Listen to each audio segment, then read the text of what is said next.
ধামইরহাট পত্নীতলা মাটি ও মানুষের নেতা, নির্যাতিত কারাবরণকারী বিশিষ্ট সমাজসেবক, শিক্ষাবিদ, আলহাদ ইঞ্জিনিয়ার মোহাম্মদ এনামুল হক, এনামুল ভাই এবং আরো উপস্থিত আছেন বাংলাদেশ জামায়াত ইসলামী বৃহত্তর নওগাঁ জেলা শাখার সহকারী সেক্রেটারি এবং নওগাঁ জেলা শাখার যুব বিভাগের সংগ্রামী সভাপতি, সাবেক ছাত্র নেতা, মজলুম জননেতা মাওলানা মোহাম্মদ মারুফ আহমেদ এবং আরো উপস্থিত আছেন বাংলাদেশ জামায়াত ইসলামী নওগাঁ জেলা শাখার ওলামা বিভাগের সম্মানিত সভাপতি অধ্যাপক এ.কে.এম. ফজলুর রহমান সহ ধামইরহাট উপজেলার বিভিন্ন স্তরের নেতৃবৃন্দ এবং বিভিন্ন এলাকা থেকে আগত তৌহিদি জনতা,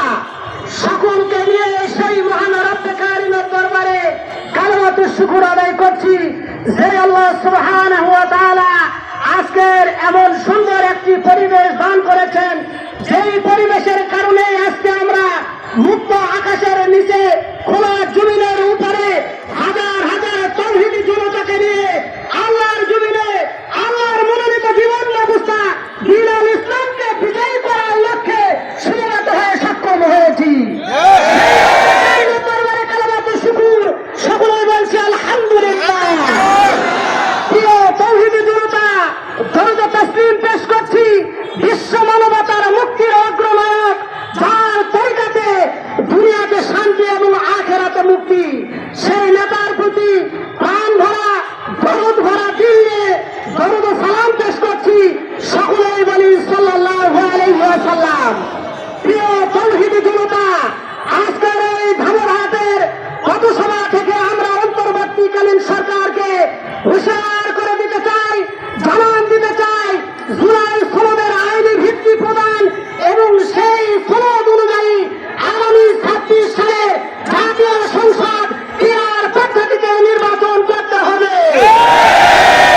প্রিয় তৌহিদি জনতার পক্ষ থেকে অন্তর্বর্তীকালীন সরকারকে আমরা জানান দিতে চাই যে এই দেশের শতকরা 75% রাজনৈতিক দল ক্রীড়ার পক্ষে মত দেয়, যে দেশের শতকরা 70 থেকে 80% মানুষ ক্রীড়ার পদ্ধতিতে নির্বাচনের মতামত প্রদান করে, সেই দেশে বিশেষ কোনো মহলকে খুশি করার জন্য জাতীয় এবং রাজনৈতিক দলে বিপক্ষে যদি আপনি অবস্থান গ্রহণ করেন, আপনি একটু খেয়াল করে দেখবেন আজ থেকে 1 বছর পূর্বে এই বাংলার জনগণ ফ্যাসিস্ট সরকারকে আন্দোলনের মুখে দেশ ত্যাগ করতে বাধ্য করেছে।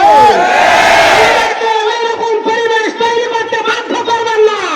আমরা হুঁশিয়ার করে দিতে চাই, জাতি এবং জনগণের মতকে প্রাধান্য দিয়ে আগামী সংসদ নির্বাচন ক্রীড়ার পদ্ধতিতেই করতে হবে। এই আহ্বান রাখছি। আমরা দেখেছি দীর্ঘ 54 বছরে যে পদ্ধতিতে নির্বাচন করলে স্বৈরতন্ত্র তৈরি হয়, যে পদ্ধতিতে নির্বাচন করলে চাঁদাবাজের জন্ম হয়, যে পদ্ধতিতে নির্বাচন করলে কান্দাবাজের জন্ম হয়, আমরা আর সেই ধরনের কোন নির্বাচন দেখতে চাই না। অন্তর্বর্তীকালীন সরকারকে বলতে চাই, জাতির মনের ভাব বুঝতে শিখুন, নতুবা আপনি বিনা ভোটের সরকার, ভোটের সরকারও এই দেশে 24 ঘন্টা সময় পায় নাই। আমরা করেছি ঠিকই, আবার শুরু হয় নাই। আমরা আপনাদেরকে বলতে চাই, যদি অনুরূপ পথে হাঁটেন তাহলে বাংলার তৌহিদি জনগণকে নিয়ে আবার আগামী দিনে কঠিন থেকে কঠিনতম কর্মসূচি ঘোষণা করা হবে। এই কর্মসূচির কারণে আপনার অন্তর্বর্তীকালীন সরকার পথ খুঁজে পাবে না। তৌহিদি জনতা, তাই আসুন আগামী দিনে বাংলাদেশ জামায়াত ইসলামীর সকল কর্মসূচিকে সফল